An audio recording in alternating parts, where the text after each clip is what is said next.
ഇന്നൊരു carrot cake ഉണ്ടാക്കിയാലോ? ഇതിനു മുമ്പ് ഞാൻ ക്യാരറ്റ് കേക്കിൻ്റെ റെസിപ്പി പറഞ്ഞു തന്നിട്ടുണ്ടായിരുന്നു. ഇന്നൊന്ന് പെട്ടെന്ന് പറഞ്ഞു പോവാം. അളവ് കപ്പുകളൊന്നും വേണ്ട കേട്ടോ. നമ്മുടെ സാധാരണ ചായക്കപ്പ് മതി. അതിൻ്റെ അളവിൽ എടുത്താൽ മതി എല്ലാ അളവുകളും. മൈദയും ബേക്കിംഗ് പൗഡറും ബേക്കിംഗ് സോഡയും ഉപ്പും മിക്സ് ചെയ്ത ശേഷം പഞ്ചസാര പൊടിച്ചെടുക്കാം, ക്യാരറ്റ് ഗ്രേറ്റ് ചെയ്തെടുക്കാം, ബേക്കിംഗ് ട്രേ ഒന്ന് മയം പുരട്ടാം, ബേക്ക് ചെയ്യുന്ന പാത്രം ഒന്ന് പ്രീഹീറ്റ് ചെയ്യാം. ഇനി മുട്ട നന്നായി പതപ്പിച്ച ശേഷം അതിലേക്ക് പഞ്ചസാരയും വാനില എസൻസും ചേർത്ത് സൺഫ്ലവർ ഓയിലും കൂടി ചേർക്കുകയാണ്. നന്നായി ഒന്ന് മിക്സ് ചെയ്തിട്ട് മൈദയുടെ മിക്സ്ചർ ഉണ്ടല്ലോ അതും കൂടി ചേർത്ത് നന്നായി ഒന്ന് ഇളക്കാം.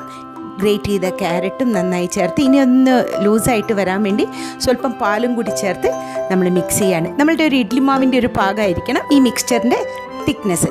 ഇനി ഇത് നമുക്ക് ബേക്ക് ചെയ്തെടുക്കാം. അവനിലാണെങ്കിലോ അല്ലെങ്കിൽ പുറത്തൊരു പാത്രത്തിൽ വെച്ചിട്ട് നമുക്കിത് ബേക്ക് ചെയ്തെടുക്കാം.